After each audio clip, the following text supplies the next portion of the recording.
hebben voor een Dat stadsgedicht? is een goede vraag eigenlijk.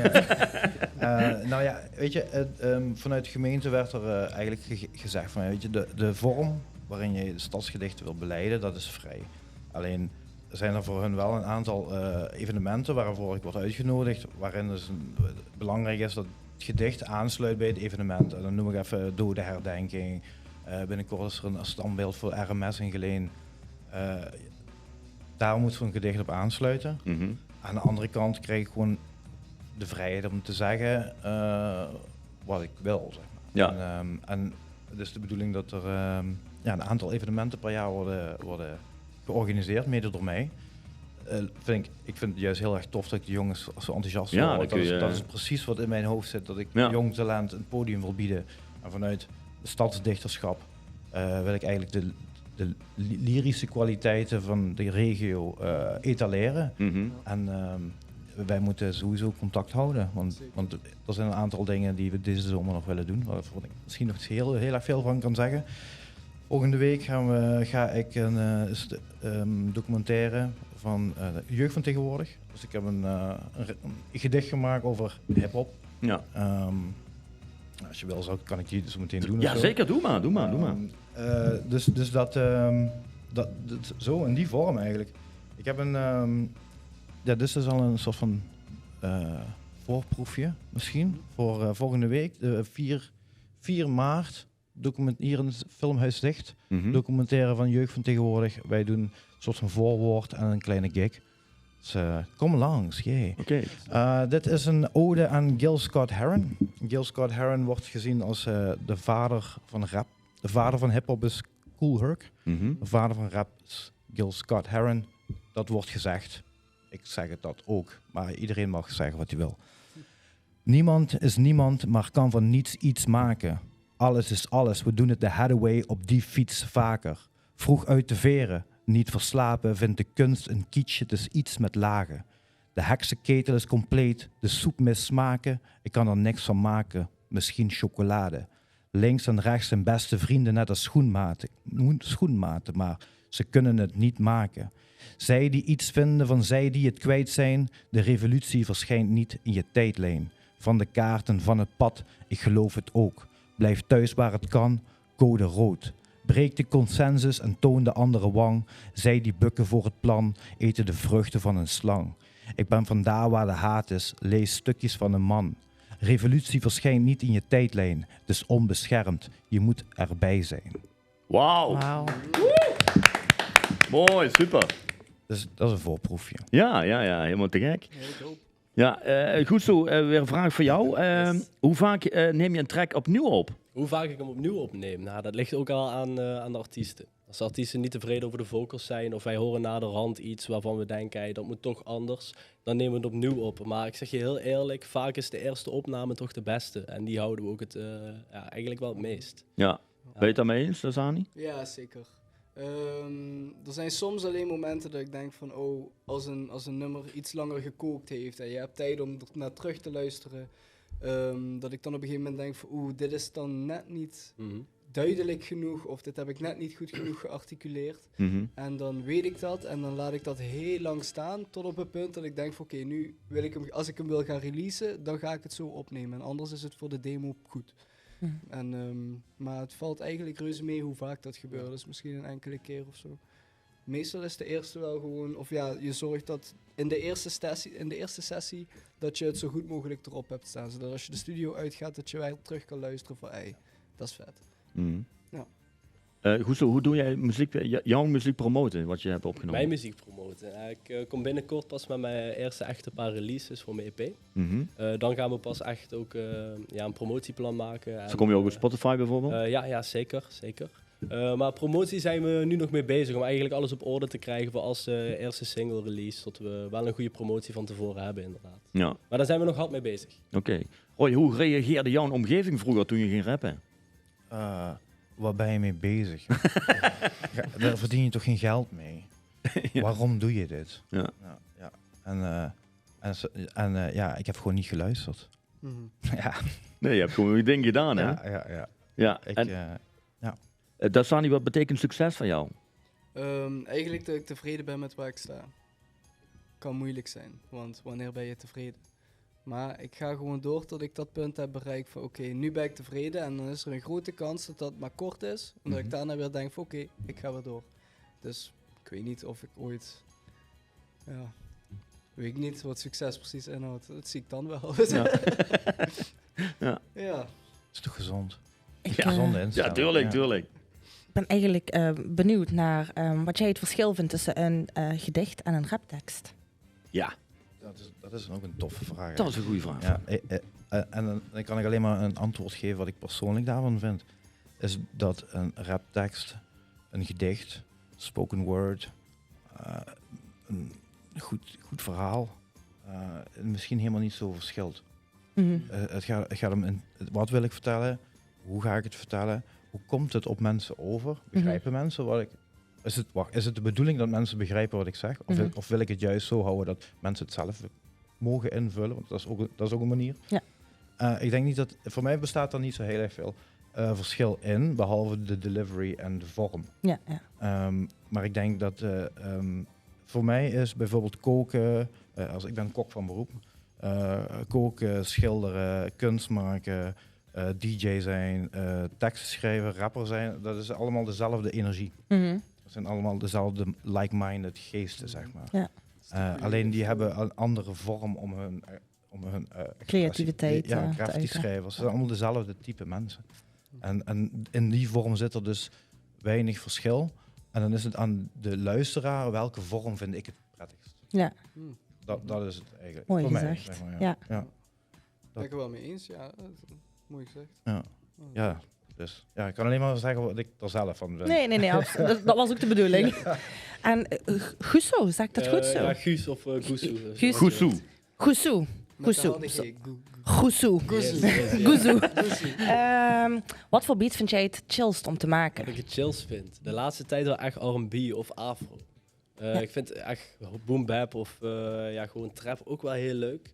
Maar de laatste tijd ben ik me toch wel meer op het R&B en afro aan het focussen. Ik ben benieuwd als je Spotify-account online komt. Yes. Ja, ik ook. Zijn er ook plekken in de regio of in Stad Geleen wat jullie inspireren? Voor de rap? Hoor jij eerst? Ja.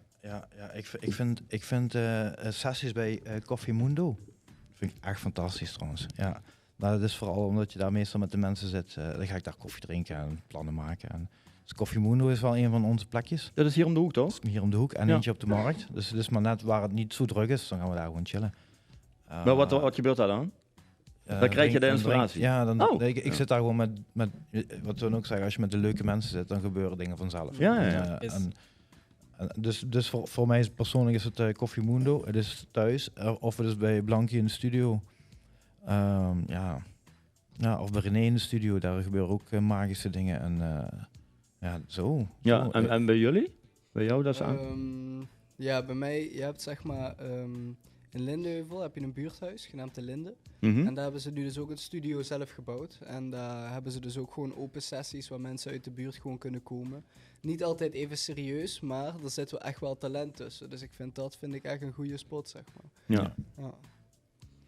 Ja, klopt. Hij heeft, hoe heet hij ook alweer? Heeft dat vaak gedaan daar. Ik kom even niet op zijn naam. Maar die is nou naar Roermond toe.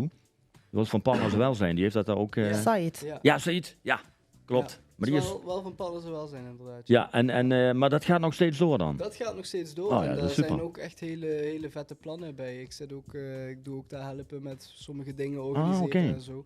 En er komen echt nog gekke dingen aan. Ook allemaal plannen om meer podia te kunnen bieden.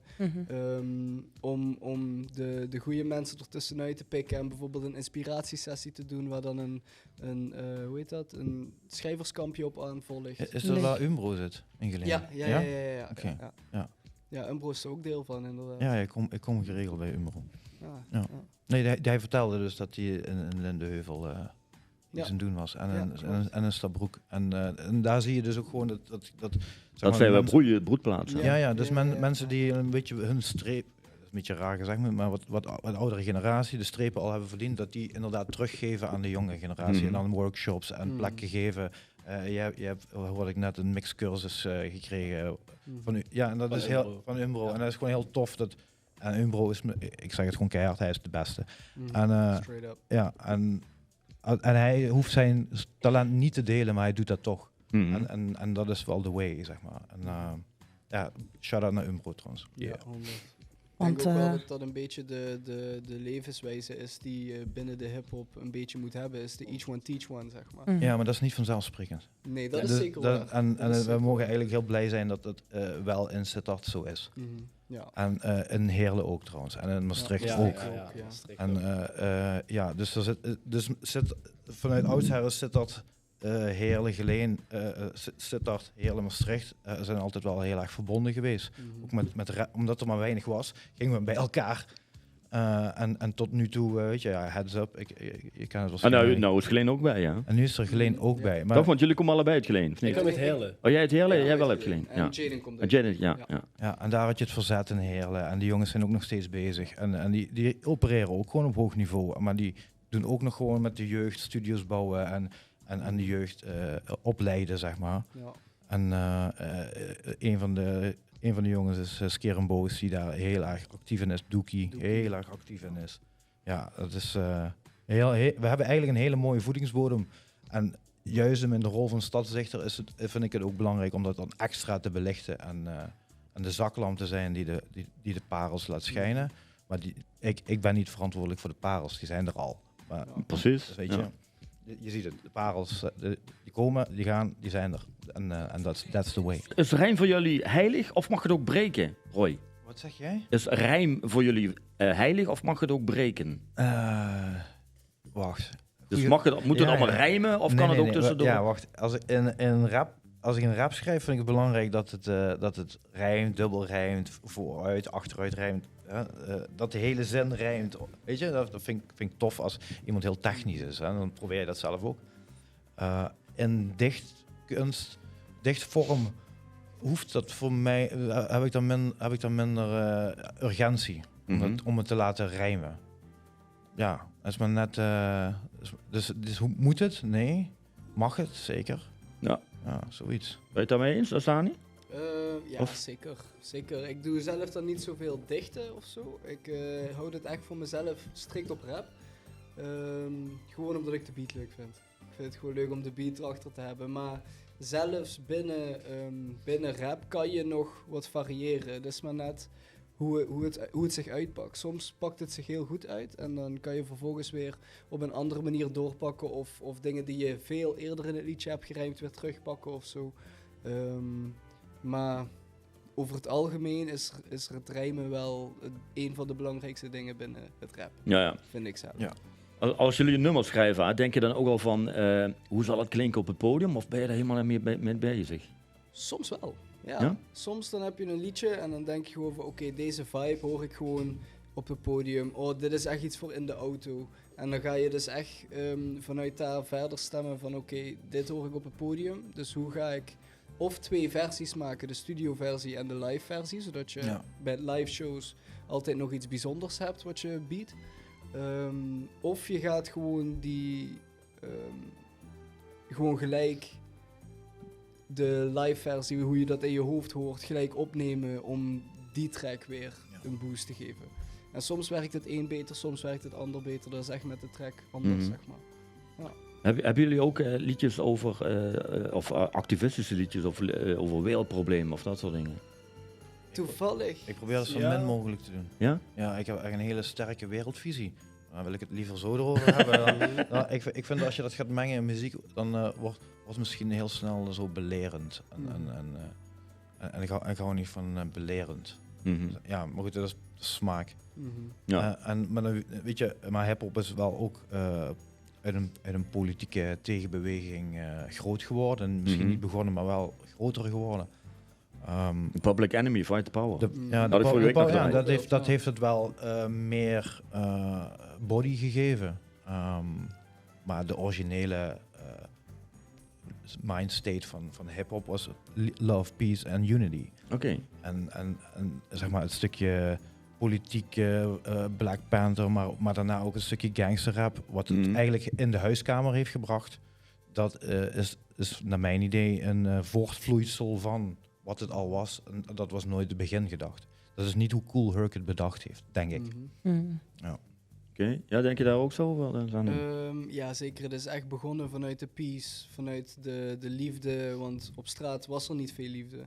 Dus probeerden mensen het via de muziek over te brengen. Dat was in de tijd van de funk heel erg. En toen zijn hip-hop artiesten beginnend op funkbeats, bestaande funkbeats, hebben ze gewoon iets geschreven. Gewoon twee dezelfde plaat en dan draait alleen de breaks. Daarvoor hebben we Juist. ook breakbeats.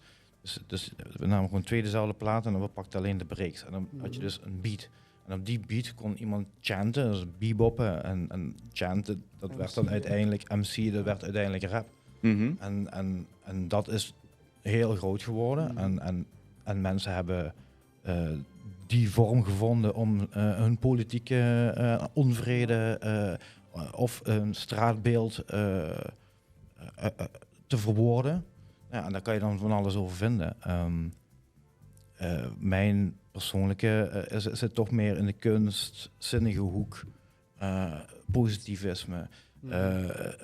MF Doom zei ooit van your rhymes ain't got no gift like a lonely Christmas. Dus wat u eigenlijk bedoelt is, je wil eigenlijk een rijm horen of een scheme, een rap, waarvan je aan het einde van de dag denkt, ik heb iets geleerd. Ja. Mhm.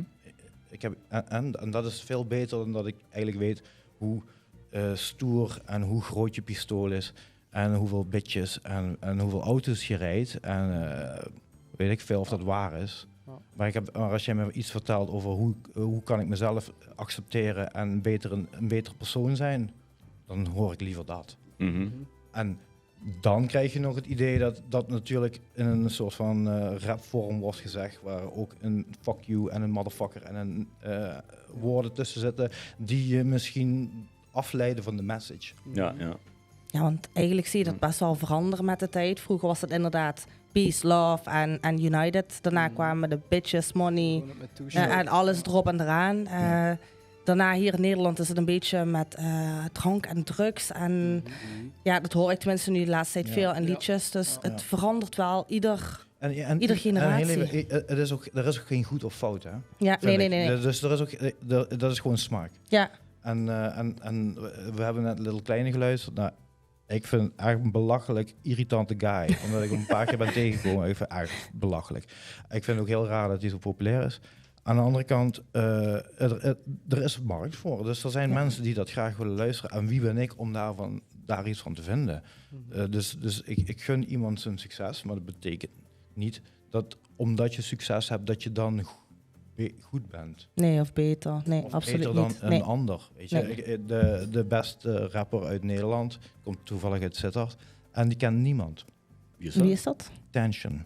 Tension. Ja. Ken jij die, dat niet? Veel van gehoord wel. Ja? Maar Ja, dat is de beste rapper van veel Nederland. gehoord, ja. Punt. Maar die kent niemand. Die heeft heel weinig streams. Ja. Mhm. En ja, ik zeg het gewoon.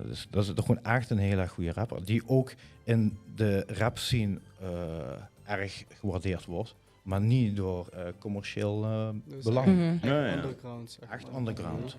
Ja. En nou goed, en zo vind ik dus dat de succes staat niet gelijk aan kwaliteit. Mhm.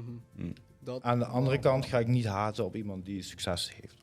Mhm. Dat is, want wat je kan zeggen over Little Kleine, ik vind het niks. Aan de andere kant heeft hij er wel voor gezorgd dat hip-hop in de huiskamer komt en op de basisschool. En dat is ook weer goed voor deze jongens. Dat is zelfs goed voor mij. Ja. Wat Little Kleine teweeg brengt. Eigenlijk voor dat we nu hier zitten, Ja. heeft te maken met MDMA. Iedereen zegt ja. Ja. Fucking shit ook was. Ja, maar snap je? Dus het geeft wel een stukje verbreding in het publiek. Nou ja, en daar plukken wij ook vruchten van. Ja, maar dan ga ik nog steeds niet luisteren. Nee. Merken jullie binnen in Nederland dat er veel concurrentie onder elkaar is? Of dat er ook wel support vanuit boven Nederland, vanuit naar Limburg toe komt en andersom?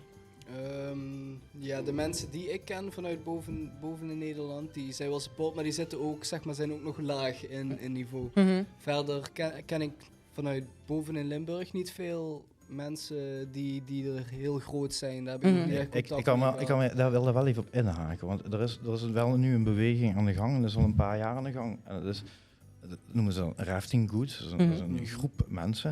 En dat zijn eigenlijk de oude garden van boven de rivieren. Ik noem Zo Moeilijk, VSOP, dat soort mensen allemaal. Die zich samen hebben gepakt met Limburgse mensen, maar ook mensen uit Groningen, mensen uit Zeeland. Dat is een hele grote supergroep geworden, die hun eigen marketing doen en hun eigen vinyl drukken en hun eigen artwork en hun eigen mix en hun eigen master. Dus eigenlijk een soort van zelf-containing groepje.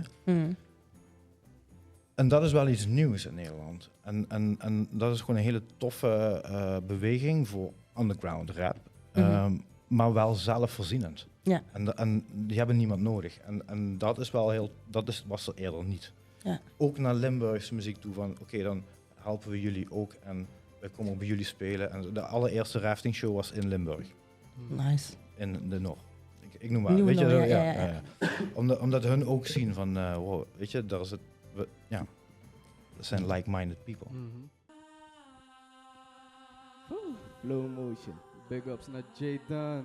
7-1 J Dunn in the building met mij. Leroy Jenkins, you already know we about to kill. Laat ze horen. You ready? Through with the fallacies, looking for my amends. As I'm climbing up the ladder, my principles never bend. Lessons have been learned, I won't go through it again. Got the power in my hand, I'm feeling like Iron Man. I'm climbing up on my shell, bright, burn, burn, bright. Like I am wielding the fell, broke my shackles. I'm running with Nate to win NFL. Past the ball, now we sprinting. I know we will never fail. No. Building up legacies, we killing cause we are the entities. We are not looking for known enemies. This is our faith. I know that you feeling me, bumping your hair. We got the abilities, making a living. We driven in rhythm. Lyrical tendencies, got visions of the possibilities. Yeah, go up and down like a seesaw. I'll go and bust a move cause I'm through and through a b-boy. Doing this is young, take the stage and then I destroy. Ik laat ze allemaal janken, but my name ain't close to Leroy. Yeah. Ze willen weten wie de dader is, ik ben de dader niet. Ik heb de beat gekilld, begin al met koken, al redelijk aangegrild. Ben handje lekker krokant, ze zegt ze houden niet van buitenlanders, toch neemt ze een buit. Ik ben goed gezind, voel me net een kind, ben nog klein, maar toch groot in mijn brein. Ik ben nog klein, maar toch groot in mijn brein. Shit, ik ben nog klein, maar ik ben veel te groot in mijn brein. Ze willen niet denken hoe ik er nu denk, een paar bergje rond dat ik zijn. Liefst die rennen van Genk tot de Genk, jij wil niet vol waar ik er nu ben. Zijn we nu rustig, ik ben niet getemd, rap op vakantie, dat je attempt. Ben hun aan, ik ben fucking de tijd, uiteindelijk ben ik degene die rent. Hey. Shit, ik ben niet gek, ik ben real, ben op zoek naar de stack. Sirenes in die vechten, rode wagens met die strepen, want die beat die moet je plus worden. Dit is fire! Hebben jullie iets met Kendrick? Ja. Ja? Heel Wat, tof. wat heeft hij weer? Wat heeft hij? Ja, ik vind gewoon zijn stijl en zijn flow gewoon heel dik. Ja. Gewoon heel apart weer, je hoort het niet vaak. Ik heb hem op Lowlands gezien, volgens mij is die man 1,5 meter, maar die maakte die hele tent kapot. Ja, is hij maar zo klein? Ja, die is echt heel klein. Ja, die moest eigenlijk een verrekijker meenemen. Ja. Nou, je had het dus straks over heel kleine, maar die zat een keer hier op het terras naast me. Ja, had je hem niet gezien? Nee, jawel, ik zag hem. Ja, hij zat echt in een hoekje. En toen dacht ik van, is hem dat nou? Ik denk, ja, goed, kan hè, zit er. Goed zo. Yes. Doe jij ook andere muziek produceren? Ik had laatst toevallig met een vriend van mij die ook eigenlijk totaal niks met muziek doet. Een beetje een jazz soul tune opgenomen. Ook echt zang. Ik weet ook niet hoe ik erop kwam. Op een gegeven moment kwamen we op zo'n beat. En ik wist ook niet dat hij kon zingen, eigenlijk. En kon recorden. Uiteindelijk ging hij achter die mic staan en was ik echt verbaasd. En uiteindelijk ook best een goede tune geworden. Dus die wil ik misschien nog wel eens met hem gaan afmaken ook. Ja. Maar ik maak inderdaad gewoon waar ik zin in heb. Als ik zin heb om iets met de hip-hop te doen, dan doe ik iets met de hip-hop. Zoals ik al zei, met afro meer richting die kant doe ik dat. En merk ik dat ik een hele andere kant op wil, dan ga ik dat maken. Mhm. Weet je, het heeft geen limiet. Je kan zo ver gaan als je zelf wil. Ja. Louina, zou jij ook solo een carrière willen beginnen? We hebben een primeur. Heel moeilijk om dit te is wel zeggen heel leuk. eigenlijk. Dit is heel leuk, want ik en Gusu hadden dat er echt vandaag en gisteren. Ja, ik voelde dat al. Ja. Het lijkt Vertel. heel leuk eigenlijk. Ja, wat Ja. zou je dan willen zingen? Welk genre? Dat vind ik zo moeilijk om te zeggen, want vanuit thuis heb ik heel erg geleerd om eigenlijk Engels te zingen en vooral hele emotionele liedjes. Maar ik weet niet of jullie Jade Lauren kennen. Hebben we dat straks gedraaid? Ja. Oh ja, tuurlijk, tuurlijk. Ik vind haar muziek heel chill om naar te luisteren. Ja, Heel, absoluut. heel leuk. Dus ik wil ook een beetje die kant ontdekken eigenlijk. Maar ik ben nu vooral met de groep bezig. Ik ben nog een beetje aan het kijken hoe of wat ik wil maken van een solo iets. En een duet met je zus nog? Dat sowieso, dat komt eraan. Wat zongen jullie dan voor liedjes vroeger?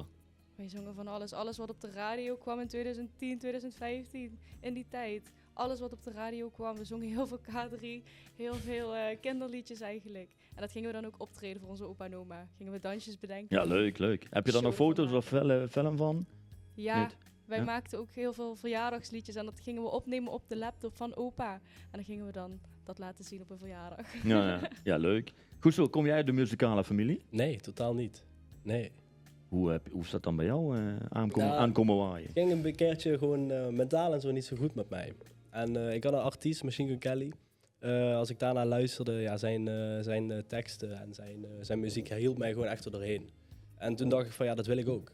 Dus uiteindelijk wilde ik eigenlijk ook weer de performkant, de rapkant op. Uiteindelijk, ja, ik ben gewoon heel onzeker en ik durf die stap eigenlijk niet te nemen. Dus toen ben ik bij het producer uitgekomen. En als ik ook al mijn emotie en dat eigenlijk in mijn beats kwijt kan, doet dat ook wel heel veel voor mij. En dan kan ik lekker mijn ei kwijt. Ja, maar dat hoor je heel veel, Roy. Tenminste, heel veel gasten wat wij hier aan tafel hebben, is dat ze mentaal toch wel iets problemen hebben, maar zich helemaal kunnen instorten in die muziek. Ja. Hip-hop Save My Life. Ja, zoiets. Ja. Was dat bij Ja. jou ook vroeger? Ja, nou ja, misschien, eigenlijk misschien wel, ja. Je hebt je puberteit en je experimentele fase. En ik heb flink geëxperimenteerd. Mhm. En uiteindelijk kon ik dat niet mengen met mijn rap ding, want toen moest ik wel een beetje helder blijven. Mhm. En dat vond ik veel leuker dan... dus daardoor heeft dat me wel op de goede kant van de stoep gehouden, zeg Ja. maar. Ja, dus misschien niet met mentale problemen, maar ja, weet niet, misschien ook wel een beetje. Dus ik snap dat wel, het hip-hop Save My Life ideeën, daar sta ik helemaal achter. Dat herken ik. Ja, Ja, zeker. goed zo. Heb jij nou tips voor die mannen en dames? Ik vind dit zo fantastisch wat Ja. hij nu al doet. Ik weet niet of je hierin... Weet je, je moet gewoon... Jack D'Ancona, ken je die? Die zei vooral doorgaan, zei hij altijd. Ja, dat zou ik dat- zo voelen. Dat doen we zeker. Nee, Ja. maar je moet dat ook niet willen beïnvloeden of kleuren. Die energie is zo goed, dat moet je koesteren. Ja. Mhm. Ja, wij merkten dat al toen Jaden al voor de eerste keer kwam. Absoluut, Hè? ja. En daarna met nog meer mannen en jongens en weet ik wat allemaal. En dan merk je van, ja, die jongens moeten gewoon een podium krijgen, man. Ja. Dat is gewoon heel belangrijk. En ik deel zeg maar ook het idee dat er in Sittard te weinig loos is voor opkomende artiesten. En dat is een van de dingen waar ik me komende tijd in deze rol voor hard wil maken. Dus ja, Nou, dat is helemaal super. Daarvoor hebben we jou ook uitgenodigd vanavond. dat zei je top man. Goed idee ook. Louena, hoe oud ben jij? Ik ben 19. 19. Heb jij nog tips voor meiden zoals Dalia, wat hier rondrent, die ook wat met muziek willen doen? Willen zingen of... Het spreekt echt voor zich en het is heel cliché, maar gewoon doen. Want mensen gaan altijd judgen. Wat je ook doet, mensen Mhm. hebben altijd een mening over je. Dus waarom zou je de hele tijd naar die mening luisteren terwijl je weet wat je wil? Als je weet dat je wil zingen, ga het oefenen. En ook al doe je het alleen op je kamer, weet je, je gaat niet beter worden en je gaat het niet leuker vinden als je het niet doet. Je moet het goed doen. Mooi gezegd. Back Again, Never Right. Waar gaat dit nummer over? Het gaat eigenlijk over een liefde die niet heel goed geëindigd is. Je houdt heel veel van elkaar en je wilt eigenlijk steeds terug naar elkaar. Maar jullie weten die van binnen ook dat dat gewoon niet de optie is. Het gaat elke keer mis, het is toxic. Ik denk dat heel veel mensen daar wel, zich daar wel in kunnen vinden eigenlijk. Mooi. Wat heb jij nog? Wat ga jij nou doen de komende tijd? School. School? Ah, jakkes. School en muziek. Ja? Ik wil Ja. zeggen, heb je nog optreden ergens? 7 maart. 7 maart. 7 maart, hè? In de EC Daar wil ik naartoe. Mhm. 13 maart ook? 13 maart op de 13. release party Ja, inderdaad. Ja, en waar is die ook alweer? De release In party? de Kroningen Leen. Ja, precies. Kunnen mensen daar gewoon naartoe komen of moeten ze kaarten kopen? Helemaal gratis. Helemaal gratis? Helemaal Dat gratis. meen je Van niet. 8 uur? Zo, Van 8 tot half 2 s'nachts. Zo, doe maar. Helemaal aanwezig daar. Hou de socials van de jongens in de gaten. Super precies, sikke precies. line-up. goed zo. Wat heb jij nog iets van waar je zegt van, ja, dat is wel een leuk project waar ik nog aan ga werken? Een leuke project. Ja, ik ben nu bezig met mijn EP. Daar komen 7 liedjes op, als het goed is. Mhm. Die komt 22 mei uit, als ik me niet vergis. Als het goed is was het 22 mei. Daarbuiten hebben we ook nog, ik weet niet of ik daar iets van mag zeggen, een album van Flow Motion die daar aankomt, waar ik ook hard aan mee heb gewerkt. Zo. Dus mag ik de datum ook zeggen, of wil je dat... Wat is de datum? 16 april komt 16 het april. album van Flow Motion uit. Oké. Yes. Nou, super. Wauw. Prospect Project. Ja, dat wordt een hete lente. Man. Zeker. Roy, ga jij nog iets doen met Enkel? Ja, we hebben 2 albums liggen nu. Eentje met Blanke Roy. En eentje met Jordi Simons. Jongen uit Helmond. Hele getalenteerde jongens allemaal. Gemixt, gemasterd door Umbro. Ja, die liggen nu en we zijn er heel even nog aan het plannen van hoe gaan we dat precies doen. Wellicht zit er een vinyltje aan te komen. En ja, er is nog heel veel plannen, want ja, we zijn allemaal vaders en we hebben allemaal werk en we hebben allemaal kinderen. Mhm. En er moet allemaal tussen passen. Dus nee, het ligt allemaal klaar om te doen. En, Ja. En de bedoeling is om dit jaar nog 2 albums te doen. En een stukje stadsdichter optredens Oké. links en rechts. Ja, want wat is dat eerste optreden? Ja, als dan, dat- wat is het, 4 maart hier in Zicht. En dan doen we 1 april, mijn zoontje die doet drummen, die speelt op Vista College, die heeft examen. Oh, En dan doen we leuk. eigenlijk onze muziek en dan in bandvorm. Dus we spelen zijn examen, dat is wel besloten, een soort van besloten. Maar ja, dat is ook heel erg leuk om te doen, om met je zoon te spelen. Kan die een keer hier even een drumsolootje geven? Ja, nodig me uit, dan komen we hierheen. Ja, leuk. jij hebt mijn nummer. Ja. Nee, maar ja, zo, dat soort dingetjes zit er nu nog aan te komen. Dus in de zomer spelen we nog een festivalletje ergens en gewoon nieuwe muziek maken. Want we zijn ook wel weer toe om nieuwe muziek te maken. En het stukje stadsdichterschap, ik wil eigenlijk een soort van audio-gedichtenboek maken. Zeg. Ja, want Dus- dat was eigenlijk mijn laatste vraag. Kunnen die gedichten ergens zo teruglezen? Op dit moment niet. Nee. Maar de bedoeling is wel dat die allemaal gearchiveerd worden. En dat ik wil eigenlijk een soort van audio-album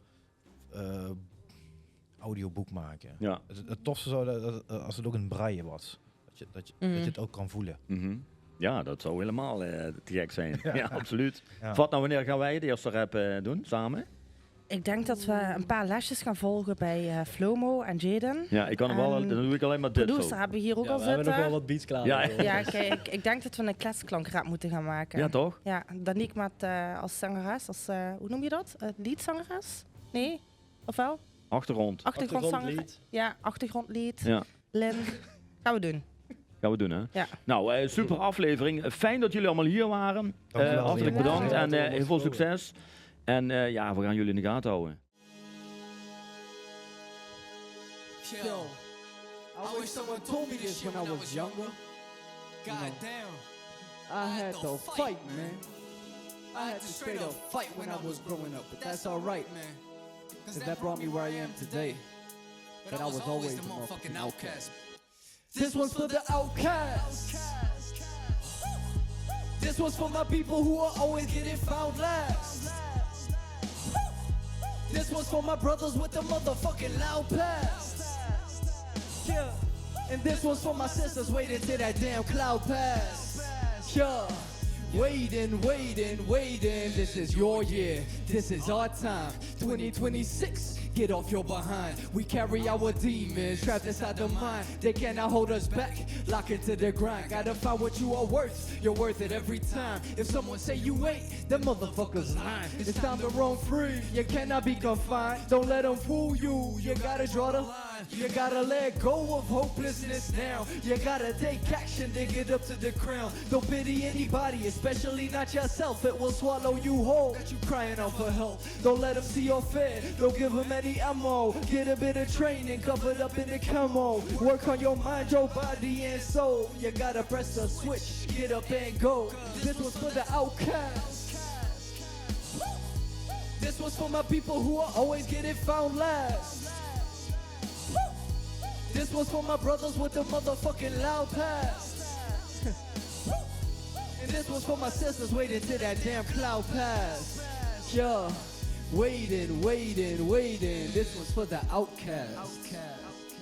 Yeah, this was for the people who are always getting found last. Yeah, This one's for my brothers with the motherfucking loud pass. And this one's for my sisters, wait till that damn cloud pass. Yeah. Waiting.